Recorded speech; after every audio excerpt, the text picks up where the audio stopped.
Hari ini kita akan lanjutkan kembali, kita akan belajar kebenaran firman Tuhan. Bapak Ibu, kita harus tahu prioritas dalam kehidupan kita itu siapa dahulu. Tuhan harus menjadi yang utama dan terutama dalam segala hal.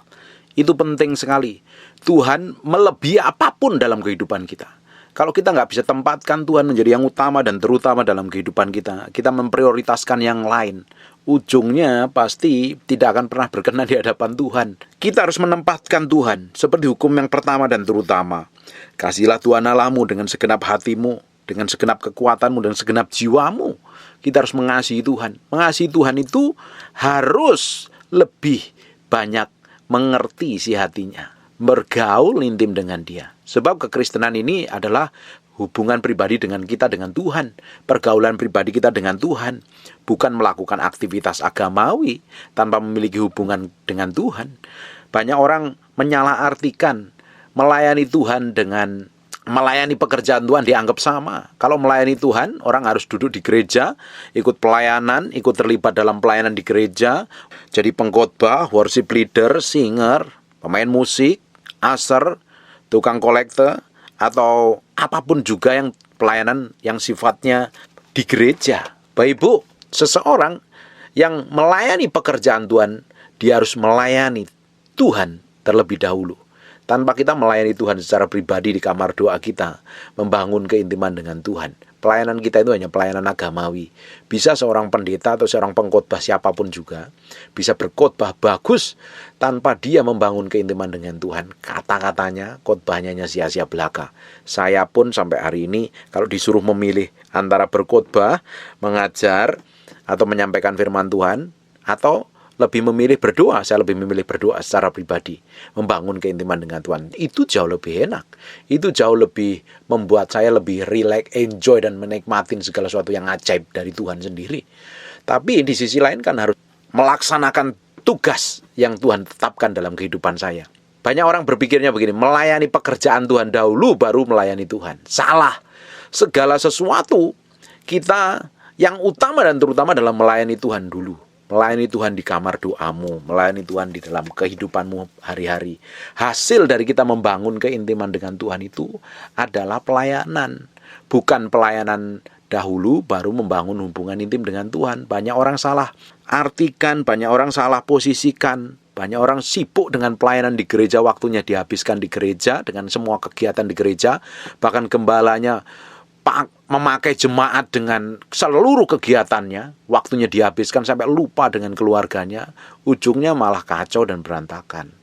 Orang itu dasarnya harus kuat dulu, membangun keintiman dengan Tuhan. Tanpa kita memiliki hubungan intim dengan Tuhan, jangan pernah melayani. Pelayananmu daging nanti, pelayananmu banyak motivasi jahat di dalamnya. Ketika kita melayani Tuhan secara pribadi di kamar doa kita itu melayani Tuhan secara pribadi, melayani Dia, mendengarkan isi hatinya, bergaul intim, menyembah, masuk dalam kedalaman hatinya, ngerti detak jantung Tuhan. Bisa biar semua yang kita kerjakan itu seirama, seritme dengan yang Tuhan mau. Baru pelayanan pekerjaan kita di gereja, khotbah, di pelayanan di media sosial, pelayanan kita sebagai gembala sidang mungkin, ngurus persekutuan doa mungkin, itu baru memiliki dampak dan otoritas. Banyak orang pingin tampil di gereja, tampil di mimbar tanpa memiliki hubungan pribadi dengan Tuhan. Ujung-ujungnya motivasinya jahat, motivasinya serakah, tamak untuk dirinya sendiri. Kita itu harus masuk ke dalam hubungan pribadi dengan Tuhan. Waktu kita masuk hubungan kedalaman dengan Tuhan di kamar doa kita sendiri, kita tuh belajar mematikan semua daging kita loh. Keinginan kita, ego kita, hawa nafsu kita. Kita matikan, kita taklukkan pikiran kepada Kristus. Cara tercepat untuk mati daging, pikul salib sangkal diri, adalah kamu masuk di dalam kamar doamu menyembah Tuhan, bergaul intim dengan Tuhan. Lama-lama Tuhan akan remukkan kamu, proses kamu dengan banyak hal yang harus dihadapin dalam kehidupan sehari-hari, tapi kamu bisa enjoy dan relax, menghadapi tekanan enjoy, menghadapi himpitan enjoy, menghadapi proses juga bisa menikmati hidup dengan tenang. Karena kita apa? Kita kenal Tuhan yang kita sembah, kita kenal Tuhan yang kita layani siang dan malam. Jangan buru-buru pingin tampil di muka, tanpa memiliki hubungan kedekatan dengan Tuhan, ujungnya nanti kita nggak akan berkenan di hadapan Tuhan. Banyak orang pingin tampil tanpa memiliki hubungan pribadi dengan Tuhan. Banyak pingin orang kelihatan di mimbar supaya dipuji orang, diakuin orang, tapi tidak memiliki hubungan pribadi dengan Tuhan. Akhirnya dalamnya itu kosong, dalamnya nggak ada bobotnya, dalamnya nggak ada isinya, dan hidupnya biasanya malah memiliki motivasi yang lain.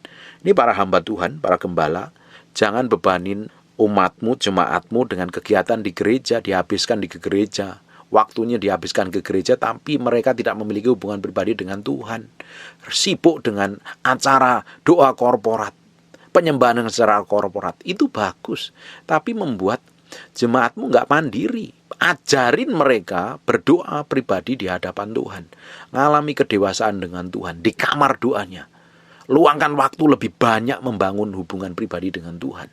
Itu yang akan membuat hidup kita itu semakin diurapin Tuhan. Bapak Ibu, siapapun engkau yang terlibat pelayanan atau jemaat biasa, kalau ingin hidupmu mengalami pengurapan, memiliki dampak dan otoritas yang besar, masuk lebih dalam, bangun keintimanmu dengan Tuhan di kamar doamu secara pribadi. Hubunganmu secara pribadi itu akan menghasilkan kuasa dan otoritas, menghasilkan urapan dan pewahyuan, hikmat dan pengertian. Hidup kita semakin kuat dan kokoh di hadapan Tuhan. Banyak orang Kristen tidak memiliki hubungan pribadi yang Tuhan dengan kokoh. Mereka hanya menjalankan doanya saat teduh, ya rutinitas saja, tanpa memiliki kerinduan kedalaman dengan Tuhan. Jadi dipikir kalau saya ini sudah terlibat banyak aktivitas di gereja, dia sudah melayani Tuhan. Bukan, engkau melayani pekerjaan Tuhan. Yang terpenting itu kita melayani Tuhan dulu secara pribadi. Dampaknya, hasil dari kita melayani Tuhan secara pribadi, membangun hubungan pribadi dengan Tuhan, kita memiliki pelayanan. Saya pun sampai hari ini, pelayanan yang Tuhan percayakan sama saya ini nggak muncul tiba-tiba. Saya bertahun-tahun doa dan puasa mempersiapkan diri dengan baik. Mempersiapkan banyak waktu saya lebih banyak di dalam hadirat Tuhan. Sebelum Bapak Ibu kenal saya, dari tahun 97, saya tiap hari kerjaannya menyembah Tuhan. Berjam-jam dalam hadirat Tuhan. Saya berendam dalam hadiratnya. Berjam-jam. Orang nggak ada yang tahu. Saya juga nggak tahu ujungnya sampai hari ini seperti apa. Saya juga nggak pernah tahu saya meski khotbah kayak apa sampai hari ini. Itu dimulai dengan membangun hubungan intim dengan Tuhan. Kalau Bapak Ibu ingin dampak hidupmu lebih besar dan berkuasa, otoritas ada, urapan mengalir, pewahyuan mengalir, bangun hubunganmu pribadi dengan Tuhan. Secara pribadi loh, bukan secara korporat. Ini orang akan banyak salah mengerti antara melayani Tuhan dan melayani pekerjaan Tuhan. Melayani Tuhan adalah ketika engkau membangun hubungan intim dengan Tuhan. Kamu melayani pekerjaan Tuhan, termasuk ikut terlibat dalam pelayanan gereja. Tapi banyak umat Tuhan dilibatkan, banyak terlibat dalam pelayanan di gereja, dianggapnya melayani Tuhan. Bukan, kamu melayani pekerjaan Tuhan. Yang utama adalah melayani Tuhan secara pribadi. Sekarang kita akan lihat apa yang ditulis di Alkitab. Buka sebentar bersama saya di Lukas pasal yang 10. Ketika Yesus dan murid-muridnya dalam perjalanan, tibalah ia di sebuah kampung. Seorang perempuan yang bernama Marta menerima dia di rumahnya. Marta ini punya kakak namanya Maria. Perempuan itu mempunyai seorang saudara yang bernama Maria. Maria ini duduk dekat kaki Tuhan dan terus mendengarkan perkataannya. Ternyata Maria ini senangnya duduk di kaki Tuhan, mendengarkan suara Tuhan. Tuhan ngomong apa, didengerin. Tuhan mau melakukan apa, didengerin. Ini Maria. Maria lebih banyak meluangkan waktunya di kaki Tuhan. Hari ini orang lebih suka tampil di mimbar, tampil di permukaan, tanpa dia memiliki hubungan kedekatan dengan Tuhan. Soalnya kalau doa secara pribadi itu kan perlu bayar harga. Bagi beberapa orang membosankan, jenuh, malah ngantuk, malas. Orang pingin tampil di muka. Engkau tidak akan memiliki penampilan yang powerful dan berotoritas, urapan dan kuasa. Tuhan gak akan promosi hidupmu dengan memiliki dampak yang besar sampai engkau benar-benar bisa duduk di kaki Tuhan loh. Duduk di kaki Tuhan itu penting. Itu butuh pikul salib sangkal diri mati daging, Bapak Ibu. Biasanya pikiranmu ngembara kemana-mana ketika engkau mulai duduk di kaki Tuhan. Pikiranmu harus fokus kepada pribadi Tuhan sendiri loh. Dan itu dibutuhkan latihan setiap hari menaklukkan pikiran kita ini sesuai dengan kebenaran firman Tuhan. Ketika kita berdoa aja, ketika tutup mata saja, pikiran kita bisa mengembara kemana-mana. Kita bisa di kamar kita, fisiknya di kamar kita, tapi pikiran kita bisa ke kota-kota lain, ke tempat makanan yang enak-enak, liburan ke Eropa, mancing mungkin, lihat jalan-jalan di mall, makan di mall dan lain sebagainya. Itu perlu ditaklukkan. Dan itu perlu proses menaklukkannya. Perlu kita nih merenungkan firman. Kita perlu berlatih benar-benar setiap hari. Makanya tidak mungkin orang itu bisa berdoa di mana saja kalau dia belum pernah berdoa di kamar doanya. Nah, waktu kita berdoa di kamar doa kita, membangun keintiman kita secara pribadi di kamar doa kita, itu melatih daging kita ini, fisik kita ini fokus kepada Tuhan. Kalau kita udah terbiasa doa di kamar doa kita, dimanapun kau pasti berdoa, dimanapun kau bisa membangun hubungan pribadi dengan Tuhan. Dan ini hal yang orang banyak sukai loh. Berdoa secara pribadi di kamar doamu, membangun keintiman, beri waktu lebih banyak sama Tuhan. Itu orang tidak sukai kecuali kau benar-benar merindukan hadirat Tuhan. Benar-benar engkau merindukan kuasa dan urapan Tuhan menyertai hidupmu. Kalau engkau hanya sekedar senang dengan hal duniawi, malas engkau pasti. Tapi saya berdoa untuk beberapa hamba Tuhan, harusnya yang terlibat dengan pelayanan, pengkhotbah, penginjil, gembala, guru, luangkan lebih waktu, lebih banyak lagi di kaki Tuhan. Minimal 4 jam sehari kamu duduk di kaki Tuhan. Dengerin suara Tuhan, dengerin, renungin, bergaul intim dengan Tuhan. Karena namanya kita ini juga dedikasikan hidup kita sepenuhnya untuk melayani Tuhan. Harusnya lebih banyak waktu kita luangkan untuk melayani Tuhan secara pribadi. Jangan tertipu dengan segala macam kegiatan yang Tuhan percayakan sama kita. Ini pelayanan tambah banyak, tapi kita harus lebih banyak berdoa. Tuhan percayakan pelayanan saya lebih banyak, harusnya saya juga lebih banyak meluangkan waktu dengan Tuhan. Kalau tidak, nanti apa yang saya sampaikan daging, apa yang saya sampaikan hanya keinginan dan ide manusia saja. Kalau kita mau melayani Tuhan, benar-benar ngikutin apa yang Tuhan mau, lebih banyak waktu kita di kaki Tuhan. Serahin hidupmu, hatimu, pikiranmu, perasaanmu di kaki Tuhan. Banyak berdoa, bangun penyembahan dengan Tuhan. Saya melihat, saya baca bukunya Benny Hinn. Apa yang dilakukan Benny Hinn setiap hari? Dia membangun hubungan pribadi dengan Tuhan. Ada lagi Smith Wigglesworth, ada lagi beberapa Catherine Kuhlman dan hamba-hamba Tuhan yang dipakai Tuhan secara luar biasa, secara internasional. Dampaknya gede sekali sampai hari ini.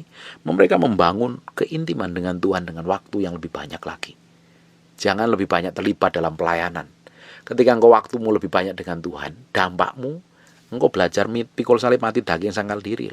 Semakin kita ini mencintai Tuhan, mengasihi Tuhan, lebih dekat dengan Tuhan, kita semakin mengasihi pasangan hidup kita. Karakter kita berubah, sikap kita berubah, perangaian kita berubah, semua tindakan kita berubah menjadi seirama sesuai dengan kebenaran firman Tuhan. Amin. Tapi kalau engkau ngaku berdoa, ngaku rajin puasa, rajin ikut pelayanan, tapi kelakuanmu busuk karena engkau gak membangun hubunganmu dengan Tuhan secara pribadi, engkau hanya ngikutin kegiatan, segala macam kegiatan yang kelihatannya berbau rohani, tapi hidupmu sendiri gak rohani. Banyak orang seperti ini. Sehingga apa? Kelakuannya jelek, motivasinya busuk, kelakuannya jahat, mulutnya jahat, sikapnya sama pasangan hidupnya kasar, dan lain sebagainya. Kita harus belajar menaruh hidup kita lebih banyak di kaki Tuhan. Maria lebih banyak duduk di kaki Tuhan, dengerin yang Tuhan ngomong.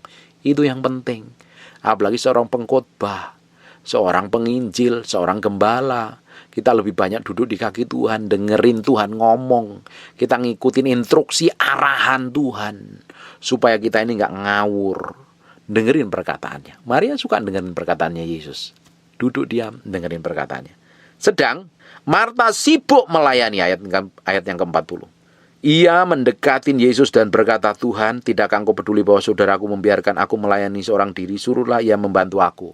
Biasanya orang yang sibuk pelayanan itu ya, malah hatinya itu gampang iri. Orang yang lebih banyak pelayanan di dalam pekerjaan Tuhan tidak menjamin bahwa engkau rohani loh. Kebanyakan orang malah gak rohani, gampang mengkritik, gampang menghakimi, bahkan menilai orang lain. Ya tidak semua, tapi kebanyakan seperti itu.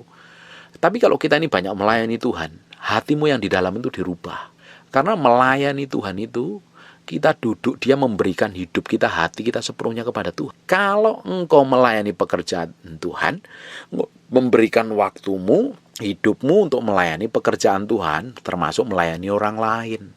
Bagaimana mungkin kita memiliki dampak dan otoritas, memiliki kasih, urapan, hikmat dan pengertian kalau kita buru-buru banyak melayani orang lain, tapi kita nggak melayani Tuhan dulu.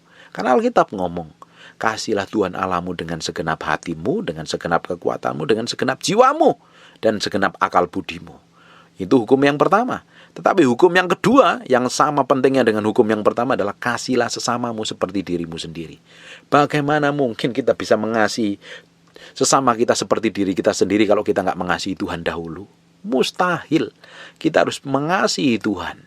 Kita harus memberi hidup kita, pikiran kita, kemauan kita, kehendak kita kepada Tuhan. Baru kita itu bisa memiliki ketulusan kalau kita melayani orang itu seperti melayani diri kita sendiri. Kita mengasihi orang seperti kita mengasihi diri kita sendiri. Kalau enggak nanti menipu, engkau bisa banyak ikutin kegiatan pelayanan tapi punya motivasi lain. Tidak heran nanti kalau disinggung sedikit marah, tersinggung sedikit ngambek, kepahitan, sakit hati. Karena banyak motivasinya. Ini Marta ngiri sama saudaranya. Sedang Marta sibuk sekali melayani. Tapi melayani bukan melayani Tuhan ya, tapi melayani pekerjaan Tuhan. Mungkin masak dan lain sebagainya, menyiapkan makanan. Ia mendekati Yesus dan berkata, Tuhan, tidakkah engkau peduli bahwa saudaraku membiarkan aku melayani seorang diri? Suruhlah dia membantu aku. Ngiri dia. Hati-hati ini. Kalau kita ini sudah ngiri dengan orang lain, pikiran kita jelek dengan sesama kita, gampang menghakimi itu. Hatimu itu tidak benar itu. Kamu perlu duduk diam di kaki Tuhan. Biar Tuhan yang beresin hatimu. Tetapi Tuhan menjawabnya, Marta, Marta, engkau khawatir dan menyusahkan diri dengan banyak perkara. Berapa banyak kita lebih banyak menghabiskan waktu kita dengan kegiatan-kegiatan. Kadang kegiatan itu nggak penting sekali. Kita lupa duduk di kaki Tuhan. Kita sibuk melakukan aktivitas A, B, C, D, E, F, G. Pekerjaan. Bahkan yang terpenting adalah Tuhan yang harusnya yang diutamakan. Kita melayani Tuhan. Kita menyerahkan hati, pikiran, perasaan kita kepada Tuhan. Tapi banyak kita ini jebakan bagi para hamba Tuhan ini, termasuk saya ini. Karena itu banyak pelayanan, kanan kiri pelayanan terus. Nanti jangan sampai kita lupakan dengan membangun hubungan intim dengan Tuhan. Karena itu yang terpenting, itu sumbernya. Itu yang menghasilkan hikmat, pengertian dan kuasa, otoritas dan kemurnian batin kita. Kalau tidak nanti kita melenceng. Karena sibuk dengan kegiatan pelayanan khotbah, pelayanan kanan kiri, kita lupa membangun hubungan pribadi dengan Tuhan. Nanti akhirnya kita nggak dapat pewahyuan, kita pakai pola pikir kita, otak kita. Akhirnya kedagingan yang menguasai. Bapak Ibu, jangan sibukkan kamu dengan perkara yang nggak penting dulu. Tuhan yang lebih utama. Tanpa Tuhan hidupmu nggak akan jadi apa-apa. Tanpa Tuhan hidupmu nggak memiliki pengaruh. Tanpa Tuhan hidupmu nanti tidak akan menjadi apa-apa. Karena Tuhan saja yang membuat kita ini memiliki nilai, yang membuat kita ini memiliki hikmat, pengertian dan pengurapan, yang membuat kita ini memiliki pewahyuan, yang membuat kita ini memiliki pengaruh, bahkan diberkati itu Tuhan. Dan Tuhan yang harus yang utama dan terutama. Tapi banyak orang lebih banyak waktunya dihabiskan untuk kegiatan yang seakan-akan melayani Tuhan padahal melayani pekerjaan Tuhan. Nah ini gembala ini, para gembala saya perhatikan banyak memberi kegiatan kepada para jemaatnya sampai lupa ngurusin keluarganya kadang. Karena sibuk dengan pelayanan di gereja dari pagi sampai sore. Dipikir menyenangkan hati Tuhan. Itu menyenangkan hati gembala, bukan menyenangkan hati Tuhan. Pekerjaan yang menyenangkan hati Tuhan, melayani yang menyenangkan hati Tuhan itu ketika kita ini duduk di kaki Tuhan. Seperti Maria itu loh, duduk di kaki Tuhan itu lebih menyenangkan. Makanya Yesus ngomong begini, tetapi Tuhan menjawabnya, Marta, Marta, engkau khawatir dan menyusahkan diri dengan banyak perkara, tetapi hanya satu yang perlu. Maria telah memilih bagian yang terbaik, yang tidak akan diambil daripadanya. Ternyata Maria memilih bagian yang terbaik, duduk diam di kaki Tuhan. Tapi kita sibuk dengan banyak kegiatan. Saya perhatikan ada beberapa gereja itu yang banyak kegiatan dari Senin sampai Sabtu. Ada ibadah A, B, C, D, E, F, G, H. Tapi lupa dengan jemaatnya, dia punya keluarga yang harus mengurusin keluarga, membangun keintiman dengan keluarga. Bahkan jemaatnya harus berdoa pribadi di kamar doanya. Waktunya dihabiskan di seluruh kegiatan gereja. Akhirnya jemaatmu nggak dewasa nanti. Kita harus buat jemaat Tuhan itu dewasa. Ngerti, bisa melayani pekerjaan Tuhan pun juga nggak harus di gereja. Bahkan kamu di kantor, kamu bisa melayani pekerjaan Tuhan, kamu jadi berkat di sana. Di pabrik, di toko, di semua profesi yang Tuhan percayakan sama hidupmu, kamu bisa melayani pekerjaan Tuhan. Jangan ditipu jemaat dengan melayani pekerjaan Tuhan. Harus di gereja, jadi worship leader, jadi singer, gulung-gulung kabel, jadi pemain musik, jadi pembawa kolektor, pembawa persembahan, jadi penerima tamu, jadi tukang parkir dan lain sebagainya. yang ngatur parkir para jemaat gereja. Itu melayani pekerjaan Tuhan juga. Tapi melayani pekerjaan Tuhan tidak terbatas di gereja. Kita bisa melayani orang di sekitar kita. Bapak Ibu yang sudah dewasa secara rohani nanti akan dikirim orang-orang yang perlu dikonselingi. Kamu perlu konselingin orang. Hidupmu bukan hanya dikonselingin cari pendeta saja. Kamu harus bertumbuh ke arah dewasa seperti Yesus Kristus. Tuhan ke arah dewasa, semakin dewasa nanti Tuhan kirim orang-orang yang perlu kamu layani. Kamu jadi berkat di kantor, jadi berkat di perusahaan, jadi berkat di rumah tangga, di tetangga, di lingkungan RT RW, di mana kita ditempatkan, kita jadi berkat di situ. Kita itu melayani pekerjaan Tuhan. Jangan mau ditipu para pendeta. Kalau melayani pekerjaan Tuhan harus di gereja.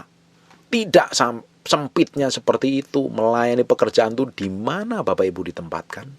Jadi berkat, jadi terang bagi kemuliaan nama Tuhan. Jadi garam yang memberikan rasa yang berbeda. Rasa gurih, rasa nikmat. Dan orang bisa menikmati hadirat Tuhan melalui hidupmu dimanapun kau ditempatkan. Nah, jemaat ini harus dewasa Bapak Ibu. Bapak Ibu harus dewasa.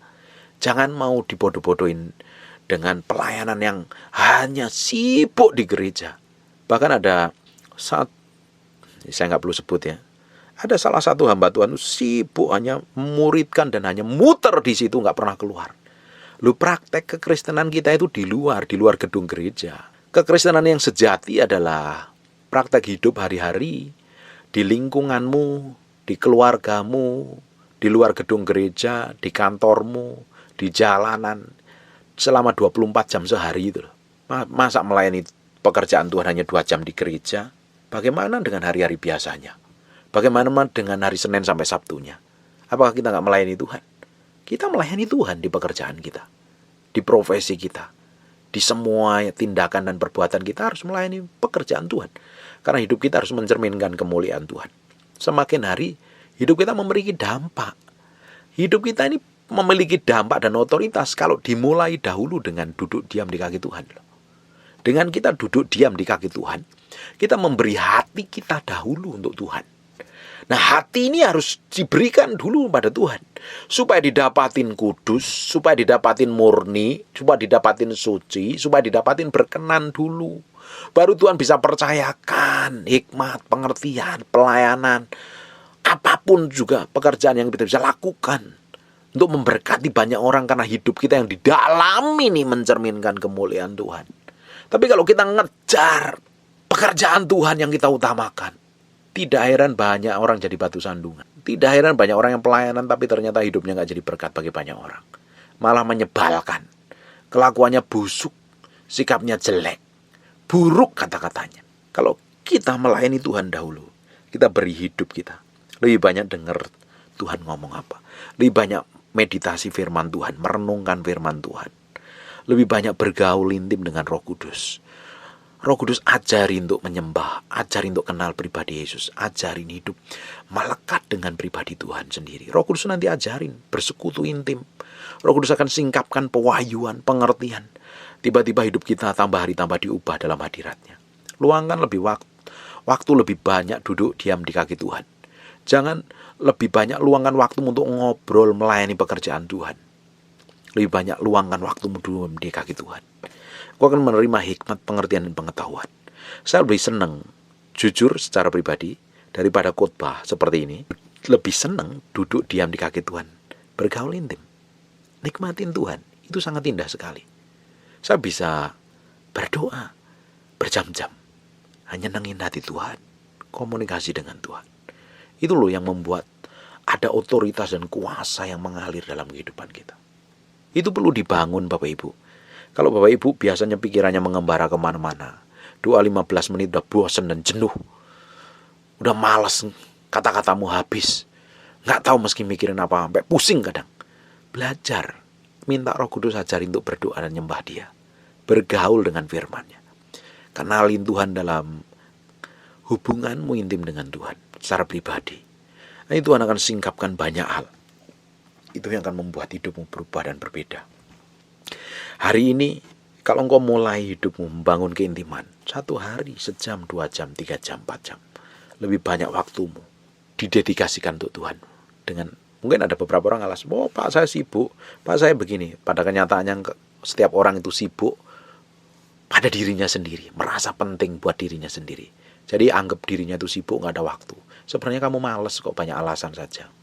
Nyatanya lebih banyak waktu kita pakai untuk melototi handphone, main media sosial, mungkin ngobrol, nonton TV, dan hal yang lainnya yang kadang nggak terlalu penting. Lebih banyak kita habiskan waktu di sana.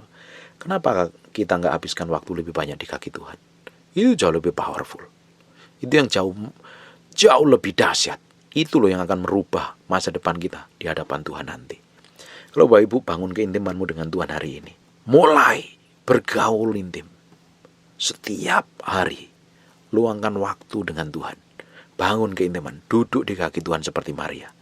Nanti kita akan lihat 3 tahun ke depan, 4 tahun ke depan, hidupmu pasti berbeda. Urapanmu berbeda, hikmatmu berbeda, pengertianmu berbeda. Hidup akan memiliki dampak yang jauh lebih powerful.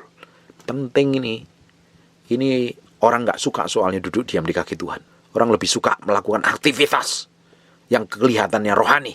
Padahal Tuhan lebih senang kita duduk diam di kakinya. Dengerin dia ngomong, dengerin dia bicara. Waktu kita lebih banyak dengerin Tuhan ngomong, dengerin Tuhan bicara, Tuhan akan lakukan banyak hal. Tuhan akan singkapkan banyak hal. Tuhan akan wahyukan dengan banyak hal. Hidup kita semakin hari semakin berbeda. Amin. Dewasa di dalam Tuhan. Dewasa di dalam Tuhan. Yang menghasilkan pengurapan ketika engkau berhubungan pribadi dengan Tuhan. Secara pribadi bukan secara korporat di gereja. Amin. Penting. Banyak orang gak dewasa secara rohani. Hubungannya dangkal dengan Tuhan. Karena waktunya lebih banyak dihabiskan dengan semua kegiatan di gereja. Kegiatan gereja itu bagus. Nggak salah juga, nggak berdosa juga. Tapi kalau engkau waktumu habiskan dengan semua kegiatan di gereja, dari Senin sampai Minggu, tapi kamu lupa membangun hubunganmu dengan Tuhan, ada yang salah dengan hidupmu. Ada yang salah dengan prioritas hidupmu. Marta, itu yang dilakukan itu benar, nggak salah. Dan juga nggak berdosa. Baik juga. Tetapi Maria melakukan yang terbaik untuk menyenangkan hati Tuhan. Kita harus melakukan yang terbaik dong. Kita kan harus menyenangkan Tuhan setiap hari. Dari semua tindakan, perbuatan kita, perkataan kita, doa dan penyembahan kita, harus menyenangkan Tuhan. Makanya semua orang yang rajin mendengarkan apa yang saya sampaikan ini, saya berdoa bahwa Ibu memiliki hubungan kedalaman dengan Tuhan yang berbeda. Miliki hubungan yang dalam dengan Tuhan. Kau bisa duduk di kaki Tuhan, bisa rest in the presence of the Lord. Menyerahkan semuanya.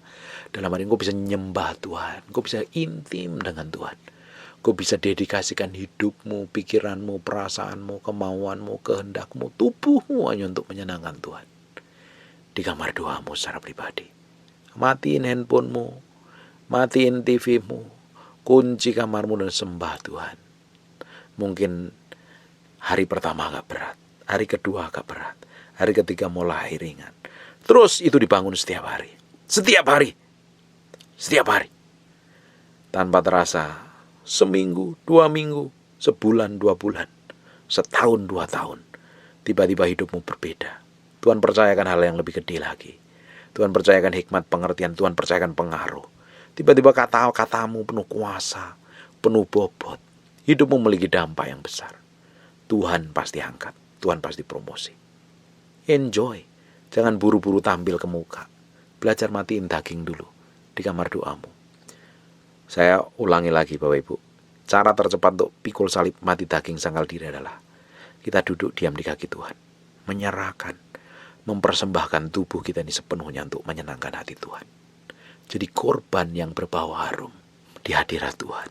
Kita didapati menjadi hamba yang berkenan. Amin. Tambah hari tambah dewasa. Tambah hari tambah dewasa. Tambah mengerti kehendak Tuhan. Tambah hari tambah bisa membedakan mana yang melayani Tuhan dan mana yang melayani pekerjaan Tuhan. Yang utama, melayani Tuhan secara pribadi. Bergaul intim. Bercakap-cakap dengan Tuhan setiap hari. Menikmatin semua kemurahan dan kebaikannya. Kedahsyatan dan anugerah yang luar biasa. Dan pasti nama Tuhan akan disebut, dipermuliakan, diagungkan atas hidup kita, atas keluarga kita, atas anak cucu kita. Nama Tuhan ditinggikan. Amin. Tutup matamu, tutup Alkitabmu, kita berdoa. Bapa, terima kasih buat anugerahmu, kemurahanmu, kasih setiamu. We thank you for everything, Tuhan. Terima kasih semua yang sudah Engkau berikan kepada kami. Anugerah kebaikan, kemurahan, berkat, kesehatan, apapun yang kami terima sampai hari ini, Tuhan. Kami berjanji untuk kami kembalikan untuk hormat kemuliaan bagi Raja kami yang maha mulia. Bagimu pujian, bagimu pengagungan, bagimu hormat, bagimu peninggian yang maha mulia. Tuhan, kami menyerahkan hidup kami, hati kami, untuk jadi korban yang berkenan di hadapan-Mu. Roh Kudus ajarin kami membangun keintiman, kedekatan dengan hati-Mu sendiri. Supaya kami bisa mengerti hati Bapa, mengerti detak jantung-Mu, Tuhan. Roh Kudus ajarin kami mempermuliakan nama Yesus, mengerti firman-Mu dan menghidupin firman-Mu, berjalan dalam ketetapan-Mu. Terima kasih Tuhan. Roh Kudus ajarin kami berdoa dan menyembah-Mu. Terima kasih, terima kasih. Hamba-Mu memateraikan firman yang Kamu sampaikan dengan darah anak domba, terpatri terpahat dalam loh batin kami yang dalam, bahwa kami masuk dalam dimensi kedalaman dengan Tuhan, hidup dalam penyembahan, hidup pikul salib sangkal diri mati daging, hidup berkenan di hadapan Raja yang maha perkasa itu, Yesus Kristus Tuhan. Terima kasih, bagimu segala hormat, pujian, pengagungan buat Raja yang maha mulia, Yesus Kristus. Terima kasih Tuhan. Kami berdoa dan mengucap syukur dalam nama Yesus. Haleluya. Amin. And God bless you.